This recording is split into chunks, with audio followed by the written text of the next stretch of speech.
Hi guys, welcome back to my bedroom. I hope you're doing amazing. This episode is incredibly long overdue, and for that I apologize. So as you may know, I recently underwent a 90-day Yoni Egg Journey, which was a spiritual journey led and guided by my Yoni and a crystal Yoni egg. I wanted to keep you guys updated every 30 days as the journey was split into 3 phases, but as you can imagine, life got in the way and quite a few transformative things happened for me during this journey, and it took a while to process it all. So here I am, roughly a month after it's ended, finally getting back to it. So today I want to focus on the release portion of the journey. I feel like that was by far the most transformative phases of it all. And I also feel like my first Yoni Egg Journey video really captured the first phase, which was Revive. Revive had everything to do with really coming into yourself and listening, identifying who you are, what you're about, where you're at, what you like, what you dislike. And that's when I was really mindful of, okay, I'm functioning through my masculinity. I would love to get more in touch with my femininity, and that's why I'm starting this journey. So we then move on to release. And release is exactly what it sounds like. My 6 Yoni sisters and I during this time released fear, anxiety, drama, negative thoughts, traumas, shame, regret, and past lovers. We also made this phase really positive and vowed to allow ourselves to release our light, our divine feminine light, our authenticity, our voices, our spirit, our gifts, our stories, our talents. We really vowed and honed in on just diving into that femininity and releasing it onto the world. I think it allowed us to accept all facets of womanhood, all facets of femininity. Women, we are emotional creatures, and to stifle those emotions because we have to fit within the parameters of what society tells us isn't beneficial, and it's kind of bullshit. We have so much beauty even in our wildness. So the process of release had to do with a lot of writing exercises, prompts, meditation, movement, yoga, dance, just releasing all of those emotions and energies and letting them pour out. All that eventually culminated in a fire ceremony. So we gathered at the beach under full moon with 3 pieces of paper. One held our regrets and things we were ashamed of. The second held past lovers that we wanted to let go of, that no longer served us, past relationships if you wanted to build it out.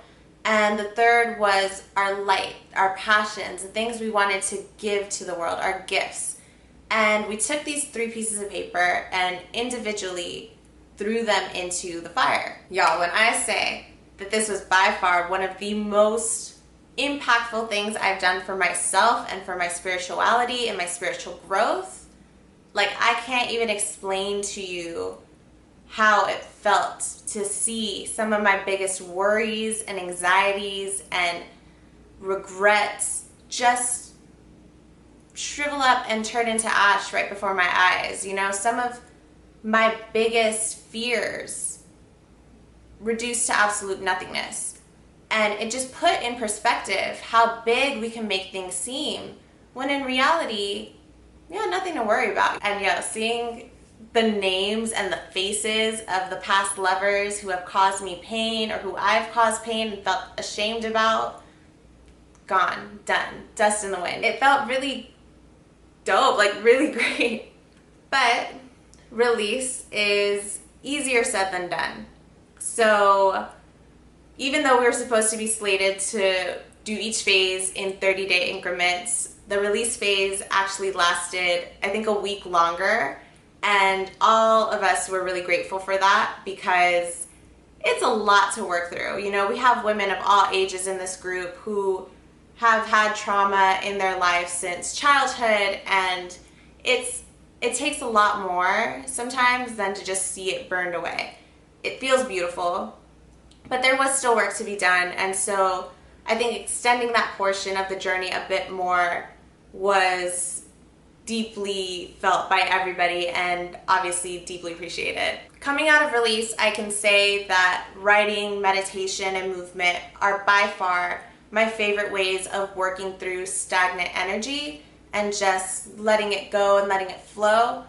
So if you're going through anything right now, I highly recommend writing it out, journaling, moving, dancing, doing yoga, just flowing and allowing yourself to express those emotions as much as possible. And if you're working through something right now and you really want to see that visual reminder that it really doesn't mean anything, why not have your own fire ceremony? Go to the beach, go outdoors, make sure you're doing everything very safely, maybe not in your home, but be safe about it and enjoy that experience of just seeing it all turn to nothingness. So I have one thing that I really want to clear up from my previous Yoni egg video. I mentioned that you cannot have sex with a Yoni egg inside, and according to some of my viewers in my comments, you indeed can. So I did my research, and yes, you can have sex with your Yoni egg inserted. Now, to each her own. I personally have not done it. I haven't had the opportunity to do so, as I had given up sex for a bit following the Yoni Egg Journey as a whole. And so I haven't tried it. I can't in good conscience say, give it a try, it's fantastic, it's amazing, it feels great. I have no fucking idea. As I understand it, it does feel quite good, so long as you are being gentle. I personally would recommend also being incredibly vocal with your partner, letting them know what's in there, to be gentle, being vocal throughout the process, letting them know what feels good, what doesn't feel good, if it's painful, if it's pleasurable. Just keep them in the loop of what's going on. And I would also recommend cleaning it afterwards, so taking out the Yoni egg and cleaning it in antibacterial soap, boiling hot water, disinfecting it, all those things, just to ensure that you don't mess up anything in terms of your pH. As always, I want to thank you guys so much for joining me. I tried to keep this video short. Hopefully I succeeded. But thank you to anybody and everybody who watched the first Yoni Egg Journey video. I promise that the third one on Rejuvenate won't take me as long to film and edit and get to you. If you like this video, please give me a thumbs up. If you have any questions or concerns, as always, please leave me a comment. I love when you guys engage with me.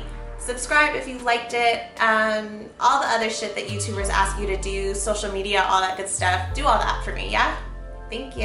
As always, you guys, thank you for joining me in my bedroom. Live your life through love and light.